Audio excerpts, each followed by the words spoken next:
Hello everyone, welcome back to the ReQuest. It's me, Captain Logan, and joining me as always is my wonderful co-host, Austin the Day Ghost. What's up?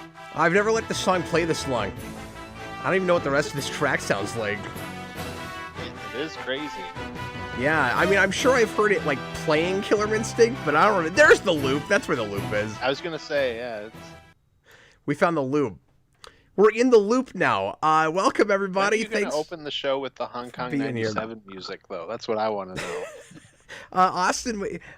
Austin's only pitch for lead-in music has always just been the like most cacophonous, ear-piercing thing you've ever heard. That's all he ever wants. Because Austin's whole idea of fun is trolling. Like that's Austin's whole thing.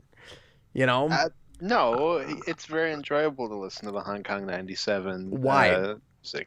Well, okay, if you're going on like a road trip and you put on like that song for like a 10-hour loop for your road trip, it'd be really good. See, you and I have very different definitions of good. Yeah, mine's correct. All right. I don't understand you sometimes. Tonight, we're going to review The Last Thing Anybody Ever Expected. Robert was like, this is random. I'm like, oh, Robert, it's the ReQuest. Sometimes I'll get complaints about things we're doing, like people think we chose it. It's like, what part of request of that word do you not understand? Where people are like, no, you should be reviewing this new thing that just came out. I'm like, the show is the ReQuest. It's... we got a list a mile long that's 4 or 5 months back. We're just going down the list. That's how it works. I don't know why, but maybe I don't know. Maybe I'm just having a night. When you said that and you were like, "Oh, it's the request," all I heard was the that SNL bit where Jimmy Fallon's like, "Chris, it's potato, potato, tomato, tomato," and he goes, "Jimmy, they're all spelled the same in the cards." It was just the way you said it was like that. I don't know. I don't know why I made you think of that. I'm just having a night. I'm sorry. Okay. I have a feeling Austin and I are going to be having two very different conversations this evening. Tonight we're reviewing the 1977 road trip classic comedy Smokey and the Bandit, which is a movie that my dad and my stepmom love, and I saw once or twice when I was a kid, but it's been a million years ago. So this is one of the rare moments where I'm reviewing something I've talked about before on the ReQuest, although there are exceptions. We did Beauty and the Beast not too long ago. I think that was the first time we've done something that I do like really well, like the back of my hand well. Mm-hmm. Yeah, for both of us. Like we probably could have just done that review having not watched it. Yeah, we still did the homework, but... you know. And it helps that I've got little girls, and that's what they want to watch all the time anyway, so. But Austin was not familiar with this at all, and didn't even really know the premise, or that this is kind of a classic cult, influential sort of movie. Mm-hmm. No, exactly. I didn't know anything about this. I didn't even know if it was like a comedy or like just more of like a heist thing or what. Yeah, just completely blind. It's heisty in its way, right? Mm-hmm. Yeah, I mean, I would describe it as like comedic Mad Max. Okay, that makes sure. sense. Yeah, and it's a Roadrunner cartoon. Yeah, and that's exactly what Mad Max is. Yeah. Well, and I don't know that because I've only ever seen Fury Road, so I don't know what the old Mad Max movies are like, because I wouldn't really think of that as a Roadrunner cartoon so much as I don't know, just like a big violent chase. Yeah, it's a Roadrunner cartoon. I guess so, but like that movie seems a little bit more involved than, what you're describing with what you might be describing with that, because this movie is very thinly plotted, right? Like this is a comedic ride before it's anything else. The plot synopsis will take you 5 seconds, because there's not a great deal of plot to speak of here. Of course, it's not really what you're there for. Mm-hmm. No, exactly. You're in for the thrills, chills, and spills. Do you think this movie is what Roger Ebert would have referred to as good trash, or is it elevated even above that? Like, let's just start in that place. If this is considered good trash, yeah. Or even if it's because we haven't gotten into even what your feelings of this movie are, but like good or bad, is this like a trashy sort of movie, or is it structured, like holds together well enough, the story, the characterization, that it's better than that, or is this a kind of turn your brain off and just have a good time kind of romp sort of thing? Because I don't know if it's exactly a farce. Mm-hmm. Sorry, you like really threw me off because I wasn't expecting that. No, I really did. Like, is this as farcical as like National Lampoon? Does it go? Do you think it goes that far? I'm trying to decide how to categorize it as a comedy. I'm just gonna keep asking you questions. I know, and questions I was not prepared to answer. Apparently, I think what threw me off is that I was like, I wouldn't say this is like trash, but I get what you're saying. Like in like the I know what you mean, but I think that just kind of threw me off. No, I think it's just like a fun adventure. In terms of the National Lampoon's thing, maybe, but like they're doing such different things, it's hard to quantify because one of them is, I mean, they're both just different types of comedy. So. Yeah. And that's not a thing that I know all that well, but from what little I remember seeing of that when I was young, of those movies when I was younger, I feel like the internal logic of those is maybe even like a little bit sillier and goofier than this. Mm-hmm. When I was neither of them are like Naked Gun or anything. Yeah, no, I agree, and I was thinking about John Hughes during this movie, so. Maybe, because it's of course where John Hughes gets his start is on vacation. It's like possibly. So I'm my feelings are suddenly colored a little bit now by reading up a little bit on this and seeing how it's made. And this movie barely had a script and was almost entirely improvised. That doesn't shock me. Me neither, and yet I didn't know that about it, and it holds together, I think, better than it ought to. I mean, like, it had a basic structure, although it is somewhat of a repetitious structure, right? Like, it's we get into wacky hijinks, and then maybe we're gonna get caught, and then we get in more wacky hijinks, and then there's mistaken identity, and then more wacky hijinks, all the way to the point that when you get to the end, the movie kind of just stops. Like, there's not even really a resolution, right? It's just, and now we're going on, we're being chased again, and it could go on forever. Like, who knows? Mm-hmm. Yeah, exactly. The sheriff, Buford T. Justice, like he could be chasing them all the way to Canada. He could go to where you are. He could go to Mexico and then wind all the way around to Canada. Like Pac-Man. Mm-hmm. Or like Atari football, you just end up on the other side. Yeah, you just end up on the other side. I want to see that movie. If that's not the sequel to this movie, then what a shame. Well, why don't we go? I can't wait to hear what Austin actually thinks of this movie. Like, I'm kind of stalling because I'm having a lot of fun, like, vaguely talking about it without even knowing if Austin enjoyed this film. Oh, I thought I was pretty clear, but maybe I'm wrong. Well, you're not completely clear.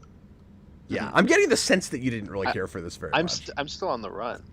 He's still on the run. Austin, would you give us a real quick synopsis? Like I said, it'll take 5 seconds. But just give us a little breakdown of this movie. Okay, so classic Bandit, Ted Ferguson is on the run after stealing a bunch of beer, where he meets Aunt May on the road, who's running from her marriage, and then they get chased by a sheriff. And then they go on many wacky chasing adventures. Yeah, and they fall in love. Of course, yeah. But I will say it is very much false advertising, because I thought it would be a movie about Burt Reynolds and Smokey the Bear, and it wasn't. Oh, okay. So that immediately got you on the wrong foot then. Exactly, yeah. Sally Field is no Smokey the Bear in an attractive sense.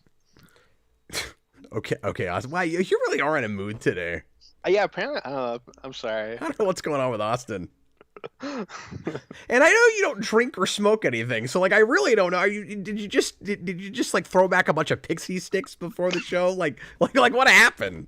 I just ate too much sugar. He's snorting pixie sticks, folks. Oh my god, I've seen kids do that. It's weird. Anyways, It is weird. Did you have this thought? Yeah. It's sometimes it's just weird how history ends up being kind of fortuitous and like something will sort of predict what's going to happen later. One of the handles that Bandit uses is Spider-Man, and then you have an Aunt May in the movie. Mm-hmm. I did think about that. I was like, that is the franchise where we hired the director because he had Webb in his name. It is possible. It's possible. I did see Sally Field in quite a bit of stuff when I was growing up, because she was still acting a lot in the '90s, and she was in Mrs. Doubtfire, and Oh, okay, yeah, and isn't she in Forrest Gump? she isn't. I think so. I've seen that also since I was a kid, so like I think so. Mm-hmm. Yeah, she got around. But yeah, no, I enjoyed this movie. I thought it was really good. Oh, okay. I was getting the sense that you didn't care for this at all. Oh no, not at all. No, I thought it was fun. It's the type of movie that's just a good time. Like it's more of like a vibe than like a story. You're like, oh, what's gonna happen next? Like you put it on and just kind of vibe with it. Yeah. Well, and the best thing about this to me is just the authenticity of the South. Like, I'm buying everything that's happening except for maybe some of the stunts.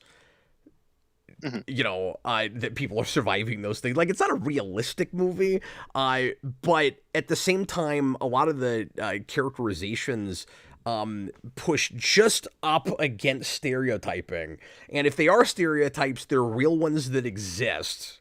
And certainly that existed then. And so like there's this kind of genuine feeling of it. Apparently I read that at the time people in the South particularly I can't remember if it was Texas or where, but were saying that this is not a movie, it's a documentary. Which is really funny. That is pretty funny. And I enjoyed how much of this takes place in Arkansas, which is where I'm originally from, and so I had a real kind of connection to this. And the South looked a lot like this when I was growing up, and parts of it haven't changed all that much, but there was certainly a nostalgic kind of quality to this to me. And it doesn't feel that long ago to me where you still have, and I guess you still have like dry and wet counties in the South, but it's loosened up quite a bit. Like I remember a time where there were places you could go and not get alcohol. Mm. Yeah, that's crazy. And particularly in that region. I can't even imagine. Like half my childhood was dropping off empties for the change at the liquor store. Specifically for beer cans? Mm-hmm. Oh yeah, all the time. Wow, that's really funny. Did you have the thing I did where I had to kind of like readjust where I was in time for a minute? Where at the very beginning, when the first guy that's trying to run the Coors beer, to where it's not legal to take that. I forget where is he going again? I know it's eastbound, but I forget what the destination is. Crap, what is it? I can't remember offhand. It's sorry. Atlanta. They're going to Atlanta. Oh, okay. It's Texarkana Dropping to off Atlanta. for DJ. Yeah, and they going to DJ, and we can't talk about him anymore. He quit. Okay, sorry, off limits. yeah, no, that hurts my feelings. You owe me $1 every time you bring up his name. No, I'm kidding. DJ's still on the channel. He's just not. He's just not doing the weekly Captain Logan show anymore. But yeah, apparently, what is it, like 28 hours that they have to transport it. This is not brought up in the movie, and there are one of my complaints about this is that there are certain details that I wish were made more explicit or that anybody talked about at all, which are probably dropped because there is no script, and so they just forget to ever have anybody say it. But there should be some discussion about how Coors beer didn't have any preservatives and would go bad if it didn't get there fast enough. That's the reason that you have to get it there in 28 hours. Oh, I didn't even know that was a thing. Yeah, I didn't either, but I read up on that, and that is apparently the real reason that they that they wrote it that way. But it's not talked about. Yeah. Oh, okay. I mean, I guess if you know your liquor, then you get it. Then you know that. You don't... But back then, because it's not the same now. I don't think. Yeah, I wouldn't think so. But I've never had Coors. I don't know that. I don't drink beer at all anymore, but I used to, but I was hardly ever domestic, so I've never had that. Yeah, and like most people that I knew that drink beer was Coors or Bud, but it was always the light beer, not like the regular. Well, I shouldn't say domestic because I drank a lot of Boulevard, which is local, but I didn't drink like the big national brands. And then they got bought out like everybody does, so it's a moot point at this point. But anyway, I digress. I forget. I guess your weird mood is rubbing off on me tonight, Austin. Yeah, well, it's like they say about beer. You know, you either die bankrupt or you live to see yourself bought out. Let me just kind of back off for a minute. We could talk about the kind of broader important aspects of this. The thing that surprised me most, because I hadn't seen it in a long time, and all I really remembered was the general premise. You've got a rogue, kind of rebellious guy who likes picking fights with cops and is trying to see if he can escape them and just what he can get away with. He doesn't live by the rules, that kind of type, the Han Solo kind of type. And then I remember his relationship with Sally Field, and I remember it being these two actors, of course. What I didn't remember was how well the two of them get along from the beginning. And I don't know how much of a departure from the norm that was in 1977, but it feels real refreshing going back and watching it now, because the kind of typical way to handle that, the stereotype now would be you've got, whether it's like a romantic relationship like this with like an unlikely couple that finds each other in the middle of nowhere and have to help each other to deal with some kind of a problem, or if it's like a buddy cop thing or whatever it is. Usually, this is where it kind of subverts expectations, right? Usually, they have to hate each other at first. They have to be really irritated with each other and bicker a lot. Sort of like the two superheroes have to fight for a while before they can, the obligatory big knockdown drag out fight before they can become friends. And now Batman and Superman don't want to kill each other. They have they know that they have the same mother's name, and now they like each other. It's not that kind of thing. Trains and automobiles, like it's just they get together from the beginning. Yeah, and the kind of discovery for them, the kind of self-discovery or relationship discovery is we like each other, we have nothing in common, we're trying to figure out why we like each other. Well, I liked that bent a lot. The biggest laugh in the movie for me was just that he's driving while they're smuggling this beer, and there's just a bride in the middle of the road. He stops and he's like, "Sorry, I don't want to get married," and she just jumps in the car and he just keeps going, and he's just like, "Okay, like you're my passenger now." I was like, only in the 70s can this happen. Yeah, it kind of works that neither of them is exactly the straight man. Don't you think? Like, they're both comedic, but in different ways. And she's, like, legitimately funny. Well, they're both, it's very like Arrested Development in that way, where they're both the straight man to the other's quirky bit, right? Like, that's kind of how it's played.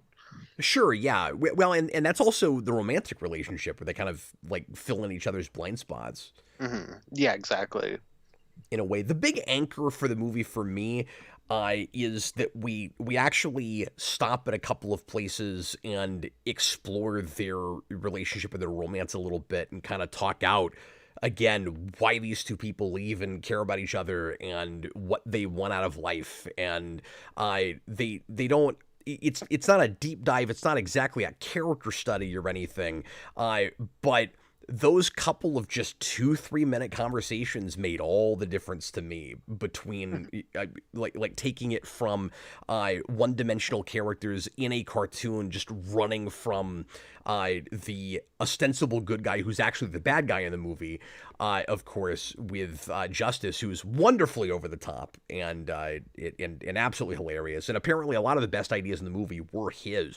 The mistaken identity scene in the bar, where he doesn't know that he's talking to Bandit. It's a real like kind of Shakespearean comedy sort of scene. That was that actor's idea. Oh, okay. That is one of the best scenes of the movie. It wasn't even planned initially. He came up with that, and then you get like he immediately like runs out. Obviously, the second the sheriff goes into the washroom, and you get the classic like character jumps in car head first, and then we have to like awkwardly drive like that for a minute. Oh, that's Jackie Gleason. I think that was Gleason's idea. That's what I read. Oh, okay. I actually didn't realize it was Jackie Gleason. Yeah, I didn't either. Just looking at it right now. You should have been like, one of these days, Bandit. I'm gonna shoot you. But yeah, I needed those scenes just to give it a little bit more texture. Mm-hmm. And then now I feel like I'm looking at real characters, and I can enjoy the over the top like goofy stuff more because I like these people, and like I actually want to see them succeed, regardless of the fact that they don't care about authority and they're breaking the law, and honestly what they're doing is really dangerous, and the only reason they don't get anybody killed is because the universe coalesces to their will, because the universe understands that they're just harmless, and so the universe makes them harmless. Mm-hmm. It's very nice of the universe to do that for them. Well, it was kind of refreshing. Like I really like John Hughes, but you never really have the like big kind of character moment that he would have done with at least one of them, where like one of them maybe breaks down in like a low moment to the other. And I feel like that's become such a cliche now, where people are like ripping that off so much. It was kind of refreshing to have this type of movie without that. Just obviously it's before that, but going back to it, yeah, like it's so close to like just again, like farce and silliness and nothing else. And I'm with you. I'm glad that it doesn't get sappy about it. Like but it does get really earnest about them, particularly by the third act. Like once because that is a really classic, heartwarming, kind of perfect like kiss scene. Mm-hmm. It's really good, just like the way it's shot and like how tender it is, and like I really buy them getting to that place. And then I love the relationship after that. Mm-hmm. Yeah, like absolutely. the way now they're just a couple. In general, yeah, it's really good. And like now they're just a couple, and they're doing all the same things they were doing before, but they're even a lot more comfortable with each other now, and it's like full on Bonnie and Clyde at that point. Mm-hmm. Yeah, exactly. No, all of that was super well handled. I mean, that's just kind of this movie I found was that like I said, like it just kind of flowed, and like it's all just really well handled, and it's not deep or anything, but it doesn't have to be, like, for what it's trying. It knows what it wants and it gets it. And it gets that, yeah. It makes it really clear what that is at the start. Like I said, that's amazing because of like how unplanned a lot of this was. Yeah, because a lot of it, with what you're saying, would have to be made in editing, I'm sure. Yeah.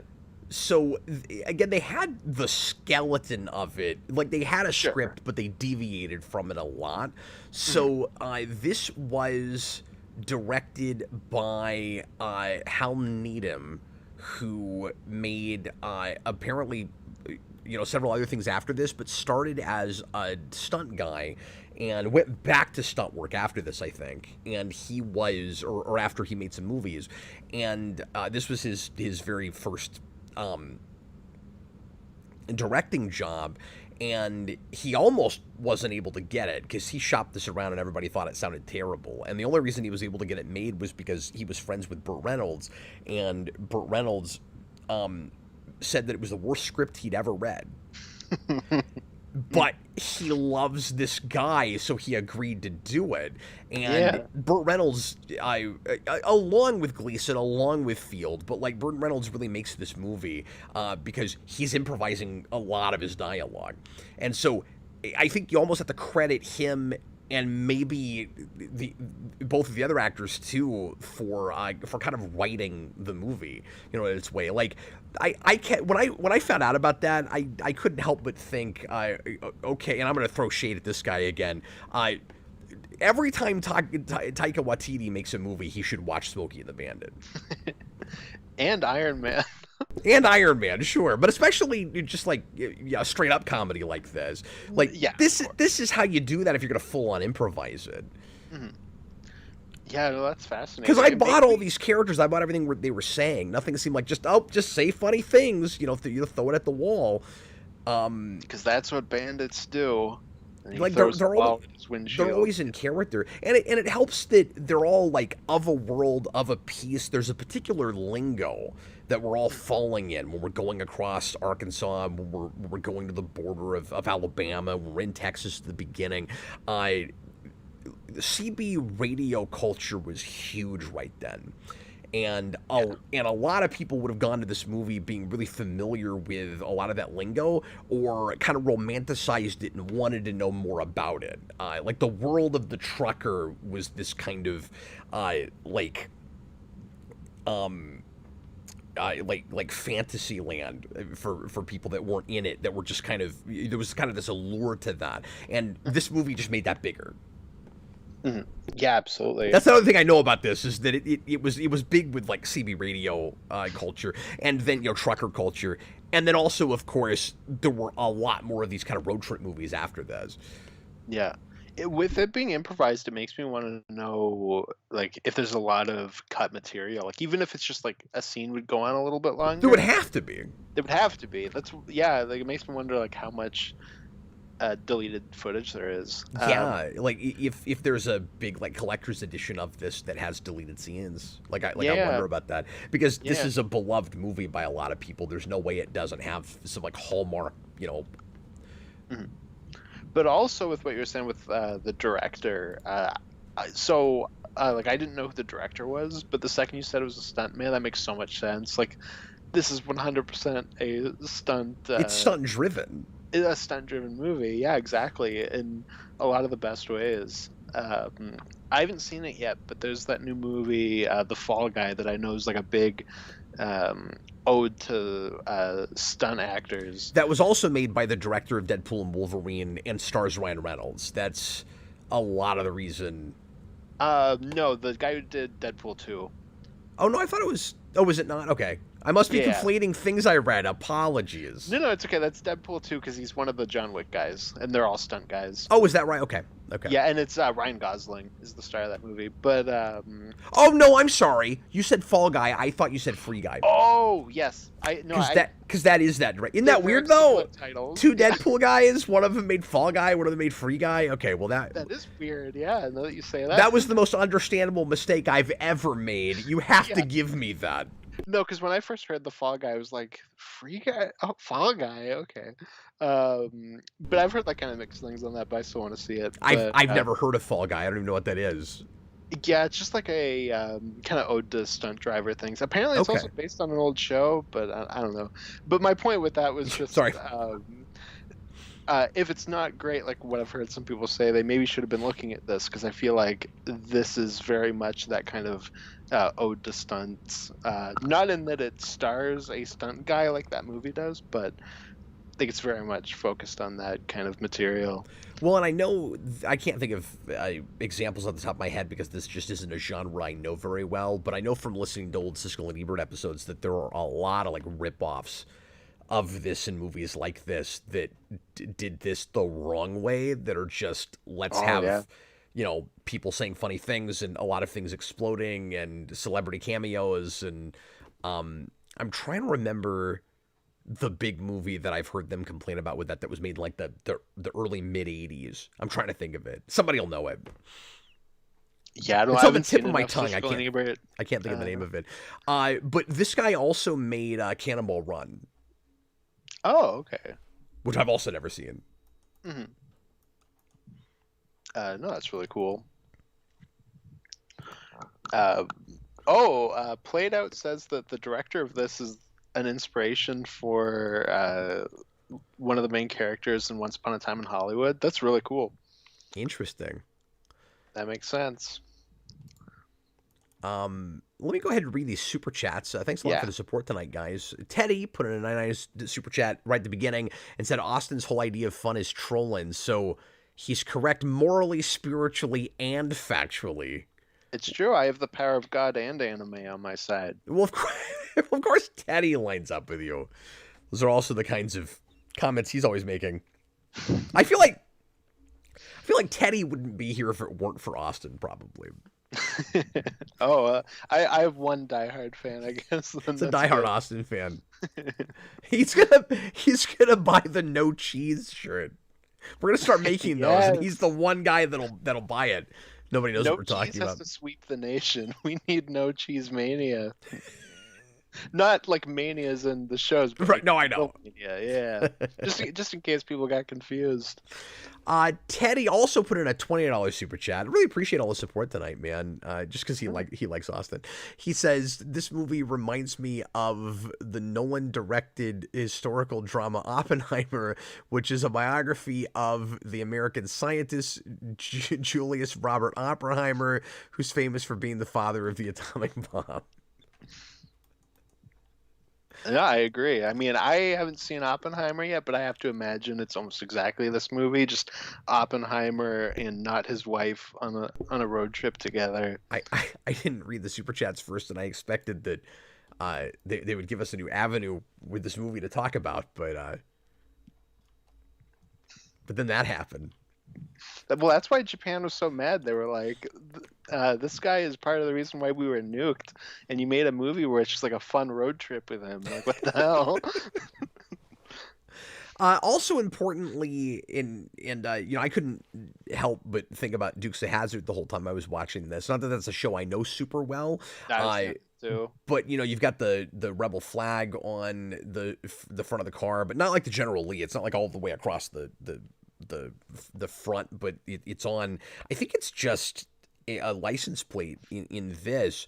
But I kept thinking about that just because the premise of the feel is kind of similar, and then I came to find out that show is homaging this really hard, and that apparently Reynolds is brought up in a bunch of episodes in the first season, like the real life guy, and 3 of the actors in that show start off with like small bit parts in this, including John Schneider, who I didn't notice in this, but apparently he's in this movie somewhere, and I would suspect it's probably in one of the bar scenes or something. So, with the exception of them being in it, it sounds like it's almost like how The Sopranos is to Martin Scorsese gangster movies, where they're talking about Scorsese a lot in that show. That's really cool. I mean, sometimes it's cool to wave around your inspiration flag. It's kind of surprising to me. Yeah, and in this climate, probably smarter than waving around the actual rebel flag. I would say probably not a great idea to do that. But anyway, I'm honestly a little surprised, and maybe there was talk about this and it just kind of became Dukes of Hazzard, but I'm surprised that this didn't, like The Odd Couple, just become a TV show, because it's very much a TV premise. Mm-hmm. Like every week we're going, like, it's like the A-Team, right? Like we're just going around helping people, going on missions. In this, it would just be we're running from this guy, and then we like go town to town, and maybe we end up helping some people. I feel like there's like one of two things would happen: either like A, you get like the live action show, or B, you get the like mid '80s animated show, animated cartoon. Yeah, yeah, or both. Both is possible. Yeah, both's good. Even Gilligan's Island had a terrible cartoon show. And then the cartoon show for this could cross over with Bill and Ted. Oh, I forgot about Bill and Ted. Yeah, that's a little later. Yeah, that is true. Do you know what the Gilligan's Island show was? No. Oh, What was that one? it was Gilligan's Planet. Oh. How are they ever going to get off of that? It's a planet. You don't have a spaceship. Yeah. You can't just make a spaceship out of bamboo. Out of people that are this big. Yeah, how are you going to get out of there? Yeah, Gilligan's screwed. We should do a mini marathon of that. That'd be wild. How long did that last? Like 3 episodes? I'm sure, yeah. Yeah, and I can't remember if that was a Hanna-Barbera thing or if that was a Filmation thing. Anyway, I digress. It could be either. Both of them sound like it could be that. Yeah. Yeah, it really does. Did Justice get on your nerves, or did you find him funny all the way through?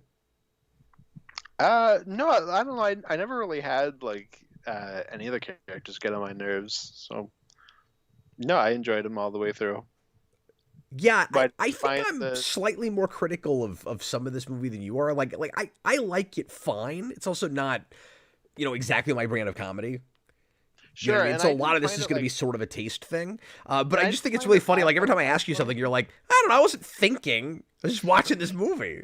No, I don't know. He didn't annoy me, but I never found it like laugh out loud funny. Like it wasn't like that. I said it was more just like a feel good like It's just sit back comfort and- food. It's comfort food, exactly. Thank you. You put it way better than I did. It's precisely that kind of movie. No, exactly. And it's like a deceptively simple premise that they get a surprising amount of like legs out of, because I said it repeats itself, like not in a boring way. It really is kind of rinse and repeat all the way through. But what does keep kind of evolving is that relationship, which keeps me interested. There are places where I do get kind of done with the sheriff, where I feel like he's got a little more screen time than I need him to have. But then he'll turn around and say something like so outrageous and insanely politically incorrect that like I can't even believe he said it. I mean, I realize it's 1977, but even for this time period, and I'm not even gonna bring up some of the crazy racist stuff he says. And like you got to love, and I don't mean like it's okay or anything, just in the context of this comedy, you got to love some of the like really thinly veiled racism he has, where like he's mad that he has to deal with a black sheriff and he complains that he's too short. See, and I love Sheriff J.W. Pepper from the Bond movies. So, and he's basically just that kind of a thing. So, like, I'm already just with that. It's like a dumb archetype. The place where even my mouth was kind of on the floor and that I had to remind myself like what era this was, and I was like, why am I so surprised by this? Is when he tells his dumb inept kid that he clearly is responsible for making that way because of bad parenting. He tells his dumb inept cop kid that he takes with him everywhere that it's not possible that he came from his loins, and when he gets home, he's gonna punch his mama in the mouth. Because you said it twice, I need to make a demand of the audience. Uh-oh. We need to make dumb inept kid the only thing you refer to this child as, like struggling comedian Scott Lobdell. Like if you refer to this kid, it's dumb inept kid. Adam Mart says, Cap Loves Thinly Veiled Racism is a very unexpected new show on the channel. I don't know, I just thought it was cleverly constructed. Teddy99, I can't believe you gave us a donation for this. This show is the most off the rails request we've ever had. He says this show is just a Looney Tunes episode. It really is. I don't even know what's happening now. You gotta love Thinly Veiled Racism, Captain Logan 2024. Maybe I didn't put that right. Put that on a flyer. But yeah, the romantic chemistry is really good. No, exactly. And I don't think I've ever seen Sally Field this young, so I was like, Yeah. I'm like, oh, you look the exact same. But no, Yeah. like, it's really weird because I don't mean that she looks old like all the time, but like her older and her younger looks the exact same, just like add a couple lines. I guess She's that's just maybe got a a facial nicer thing. structure that never did It never anything. changed. Yeah. Yeah, exactly. No, and the casting choice was spot on because you don't go for like a knockout bombshell for a thing like this. I'm not saying Sally Field is like unattractive, but there was clearly an intentional choice to go for somebody that looks like she's from this region, and She's she, cute she's before got she's bombshell, is what you're exactly, saying. yeah, that's exactly what I'm saying, and Yeah. she's and there are scenes where she's like really cute in the way, like really playing up a femininity in the way that she's dealing with Reynolds, but in a real kind of, I don't know how else to put it, just like from the South kind of way. They nail that region Yeah, just all the way through. obviously, because I don't, know that exactly, but it's cool that they got it so It's a real authentic. small town like farm girl kind of vibe Yeah, yeah, it is. that just really works. Because it all felt authentic to me, but like my experience with the South is movies. Yeah, because I mean, Yeah, you don't even live in this country. exactly. For me, New York is the deep South.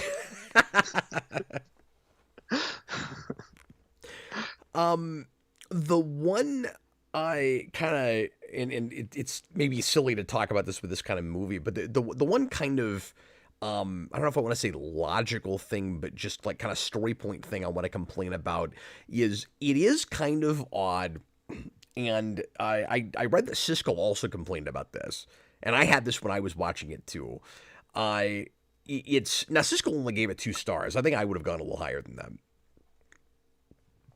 but he said that it's odd that the bandit doesn't seem to ever find out that the sheriff was connected in any way to Sally Field's character. Mhm. And so, like, he never knows the motivation for why he's being chased. And honestly, I think that motivation is a little convenient and maybe should have even been axed. Like, I think it's almost better, and it's almost a throwaway line at the beginning that she was supposed to marry his kid. It's sort of funny, they never have any screen time, and the kid is in that car the whole time. Mhm. But like, you'd never know that that's who she was supposed to marry. Yeah, this dumb inept kid. Uh, Like, I am getting this plot point right? That yeah, like the dumb yeah. inept kid is who she was supposed to marry. They never have a moment where she's like, "See, this is who I was supposed to marry." Of course I was hitchhiking. Like, that never happens. Mhm. I guess if I had to guess the reasoning behind it, so it's either because this entire movie's improv, like you said, I think it's probably or that. or maybe like it's They're lucky supposed to they be, remembered the line at the beginning that even tells us that. yeah, or maybe it's supposed to be like funny irony that they keep running into each other and the sheriff doesn't know that he's the bandit and the bandit doesn't know why he's after them. Maybe like it's like a double-sided thing, maybe. Yeah, and there is that mistaken identity thing throughout, where maybe identity is not the way to put it, but you're right. Like, they don't realize each other's motivations, because part of the joke is, you're right. Part of the joke is supposed to be the sheriff is after the bandit. He doesn't even know about the contraband, Yeah. and that's the whole point of what the bandit is doing. Is that he wants he wants to keep the sheriff off the trail of the Coors, but I almost think it works better if, because I had to keep reminding myself it wasn't this. If the sheriff like latches onto the bandit in the first place and then just chases him too far, and he becomes like his white whale, as opposed to his having any kind of personal connection to it. Because they keep kind of playing it like that, where like he's out of his jurisdiction, he's got to keep explaining to other cops in other areas, like why he's going after the bandit, and he never even tells them the bride thing. And it kind of makes sense that he wouldn't bring that up, but he keeps kind of acting like he's just like overly obsessed for no good reason. I almost think the comedy works better if that's what it is. If that's what it is, almost like a comedic First Blood. Yeah. And again, you play on kind of the Ahab thing. Yeah, absolutely. Yeah, that's potentially better. Like on paper, the reversal is good. Where like, where like the bandit doesn't know about that the sheriff is connected at all to the girl that he's falling in love with. But then and then he doesn't know about the chorus. But then it's weird that neither of them finds out about it at the end. But then I guess like maybe like part of just the humor of it all is it's all this big elaborate chase over something so little, over some just dumb inept kid. Yeah, but it still works that way. It's still over something dumb. Yeah, no, I mean that's true. So yeah, that's the only thing, like premise wise that. Yeah. Were you okay with the lack of resolution that like this might go on forever? Yeah, it was like because it does have that kind of Looney Tunes feel, like you said. So it just kind of goes, and now we're off to do more cartoons. Yeah, like I kind of questioned it for a second, and I think ultimately the reason it works is just because that last scene is so good. Yeah, the last scene's great. That like he's right behind him, and like I didn't call that. What did you think of the sidekick? The guy in the truck. Yeah, he had a stupid hound dog, and I hate hounds. And I was like, this guy. I couldn't decide if he was pretending like he was starving his dog or if he was actually starving his dog. I guess he must have been because it's halfway through the movie before he finally gets a sandwich. Yeah, hopefully actually. I liked the bit too where they use the forklift and he like launches that guy into the beer. That was pretty good.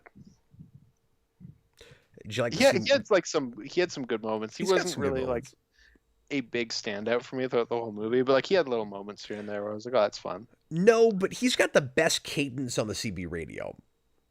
Oh, sure. Yeah. Like he sold all of that really well, and he got a lot of dialogue with that, so he probably made most of that up. But 100% apparently, yeah. So I don't know if you know this. This is a trilogy. I did know that there was a second movie. There are 3 of them. With the same actors? The second one is Reynolds and Field again, and then in the third movie, Reynolds is now too big to keep doing that role because he's like the #1 star in the world, and the sidekick kid becomes the bandit. Oh no! But does Sally Field? Is Sally Field still? I don't think so. I think the idea is that he just sort of graduates to that role. I'm not sure. I think it's the same character. Because I want it to just be them, where it's like he graduated to being the love interest. It's almost like an Evan Almighty situation. Yeah, exactly. Apparently, I lost Teddy by saying that I don't like hounds. I'm sorry. Oh no. I like The Fox and the Hound. If that counts. That's one of the most depressing films ever made. I know, it was one of my favorite movies as a kid because it was really funny. We've had this conversation.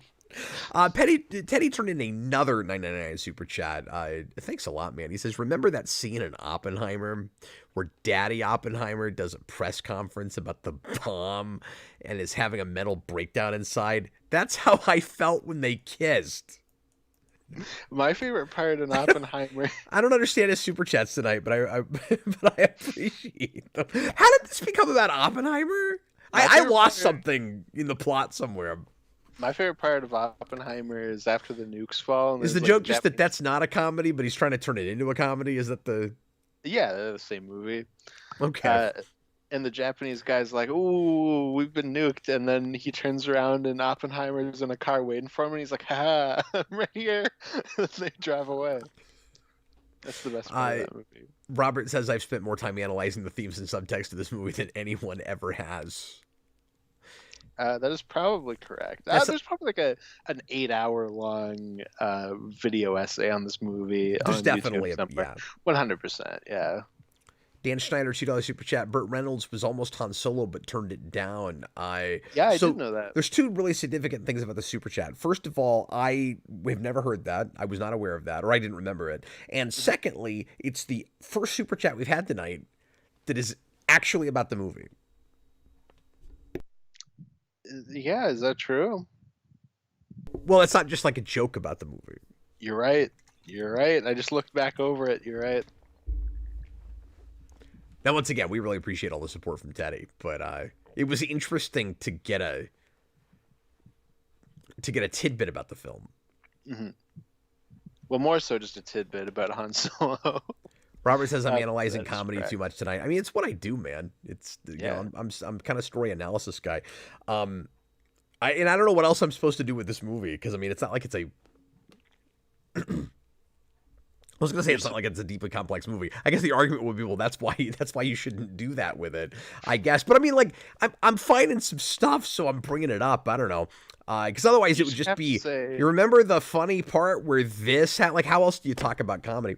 And yes, if you find comedy funny or not, that is very subjective. But you still, you know, can like tell good stories in comedy, and there are still like there's still relative sets of rules to follow depending on what your internal logic is and the kind of story you're trying to tell. And I guess the big point I'm trying to make with this is it's amazing that it holds together as a real narrative as well as it does, given that it's so improvised and is as running up against farce as much as it is. Because there's when the romantic couple kind of gets a little bit more serious for a moment. Like you were talking about earlier, Austin, I kind of half expect at some point them to really get introspective, and I start wondering if, like, you know, can we do this forever? Is it, you know, is this sustainable? When are we going to get caught? And the whole thing is the Pixar flashback where it's like, everything's sad. I had a loved one and then they left and now I'm a bandit, and like really sappy, sad music plays. That's why my car flies around with balloons. That's why it's okay for me to steal beer. But I was going to say, like, this is a catharsis comedically almost in the same way that a revenge thriller is, where you're not really condoning somebody being like this against authority. You wouldn't really want your best friend to drive down the highway at 120 miles an hour and drive through people's backyards, and all of that. But it's about freedom. It's about escape. It's about living life on your own terms. There's a catharsis to it, and so there's a part of all of us that would like to some degree get to, for 5 minutes, live like this.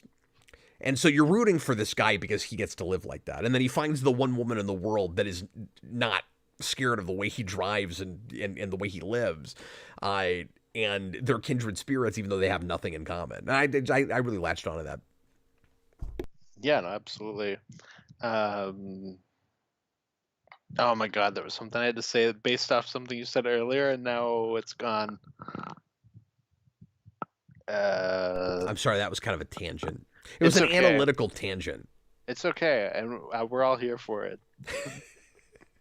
We'll go ahead and wrap up here in a minute. Teddy put in another $10 super. I feel like we owe him something at this point. Teddy, when he looks at his bank account, it's going to feel like Oppenheimer felt after the bombs dropped.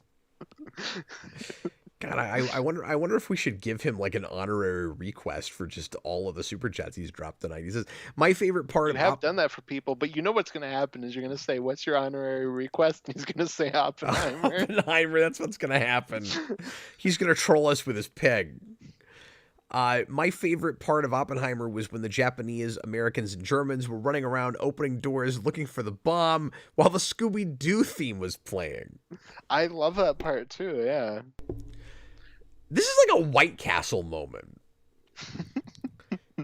The only difference is White Castle was a number of viewers all leaving super chats about White Castle and nobody understood why. And this is Teddy being lone wolf with Oppenheimer. Well, None Adam of us know said what he's that doing. He should get a request, so it's up to you, Cap. I'm good with it if you are. Okay, should the caveat be he can't say Oppenheimer, or should the caveat be it's gotta be a real thing at least.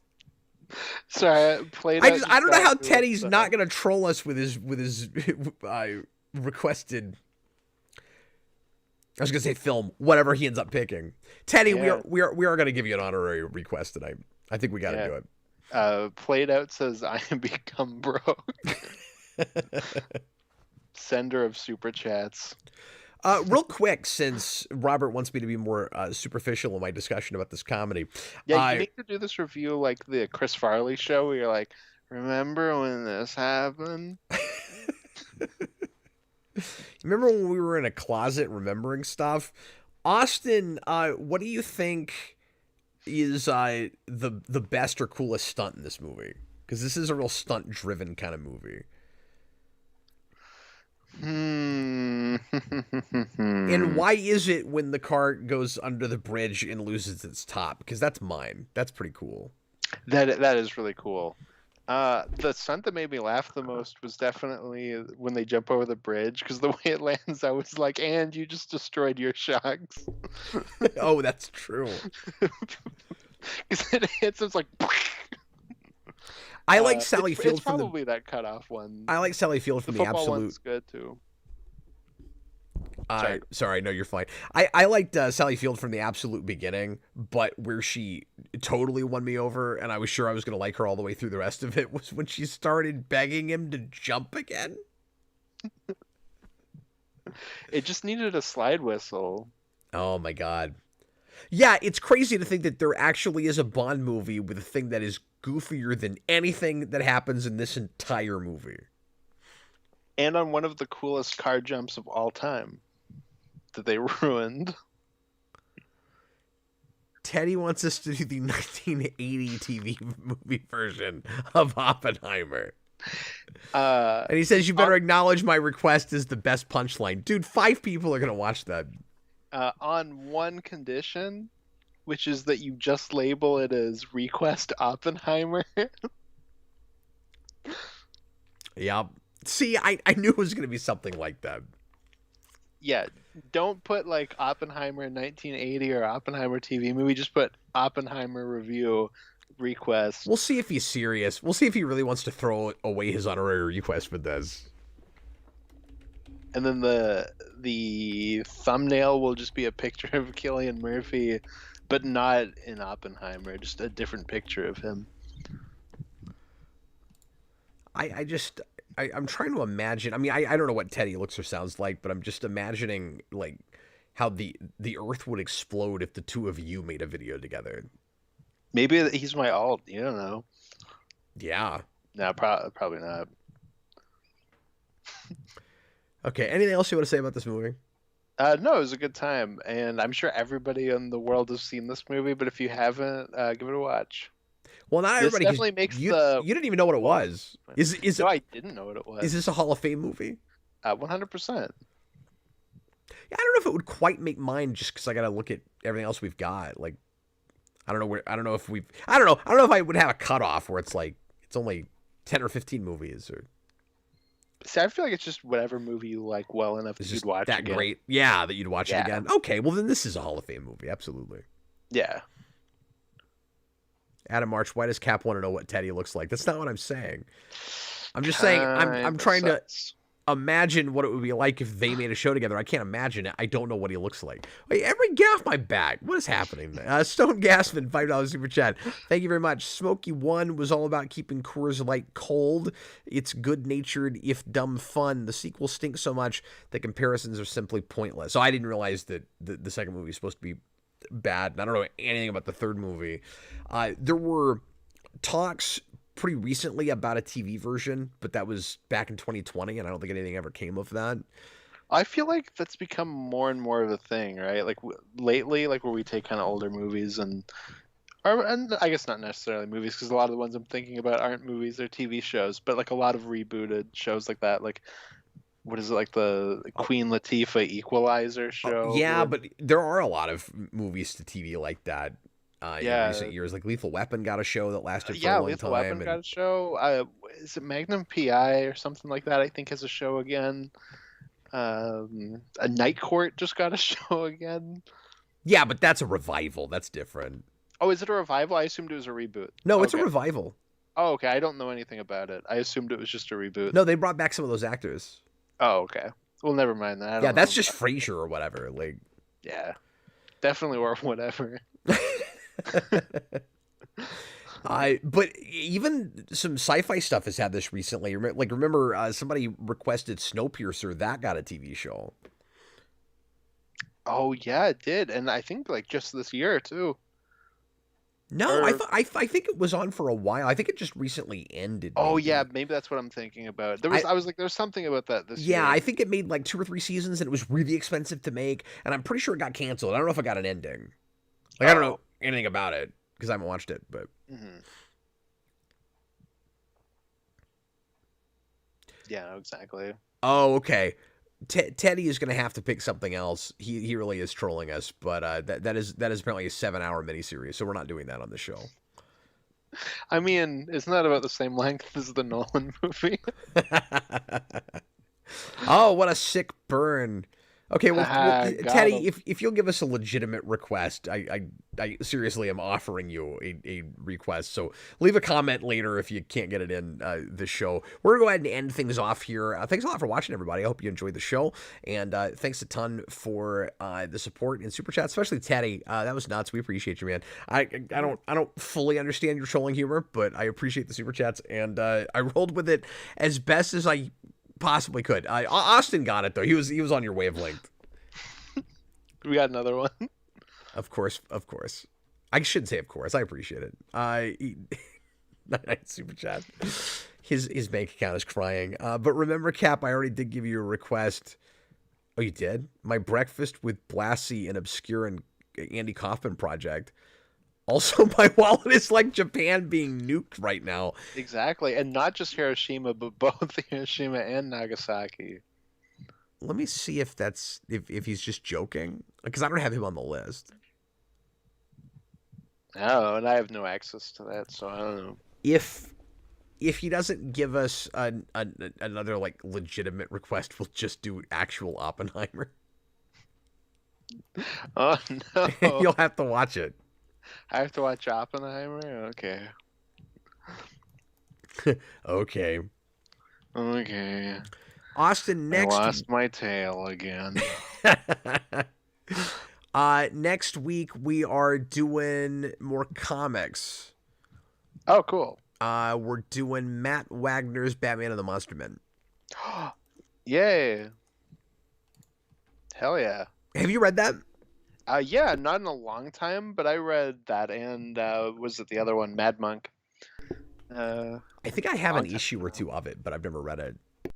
Yeah, and I remember liking both of those. So, but I haven't read them since I was like 13. So we'll see how it goes. But I'm excited. Okay, well, I will put this movie that he's talking about, that he says is a legitimate pick, that's on YouTube, and no one will watch this video, but I will put it on the list. It's something called My Breakfast with Blassie. I don't know what that is. Or we can just troll him back and do Breakfast at Tiffany's instead. We could troll him back. I feel like we are within our rights. Yep, that is true. No promises. Connor says the weirdest recent TV spinoff has to be the Bad Boys 2 spinoff with Gabriel Union and Jessica Alba. I didn't even know about that. Yeah, I didn't know about that either. That's crazy. Yeah, Connor, I'll tag you out or tag you in for Oppenheimer. Yeah, because we didn't review it when it came out. That's true. I forgot about that. When are you gonna do Dude 2? Bye, everybody. I still haven't gotten around to sitting and watching that.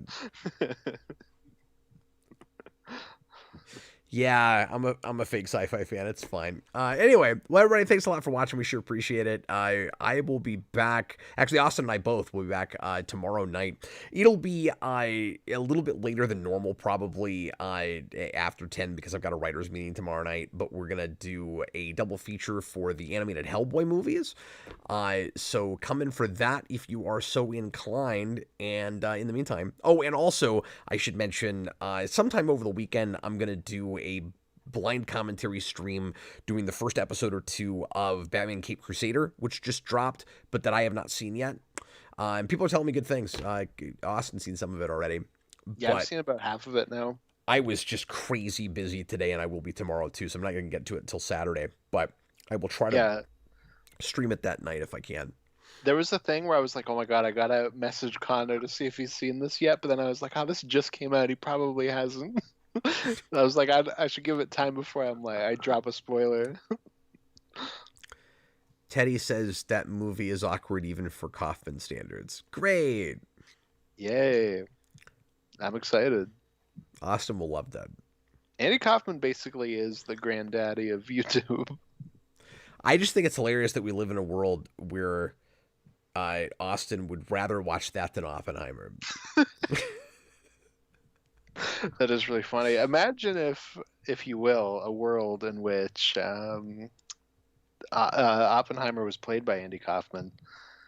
I can't even imagine that. And he's 2 episodes in. Connor, message me when you get through episode 4. When you watch episode 4, message me because there's a thing I'm like, oh my god, I gotta say this to Connor. I'll catch up. And then next week, we're going to try to do a spoiler cast on that show. Anyway, thanks a lot for watching, everybody. We had an oddly big crowd tonight for what this was. Thank you guys for jumping in. And in the meantime, I was Captain Logan. And this was Austin, the Day Ghost. See ya, folks. Bye, everybody.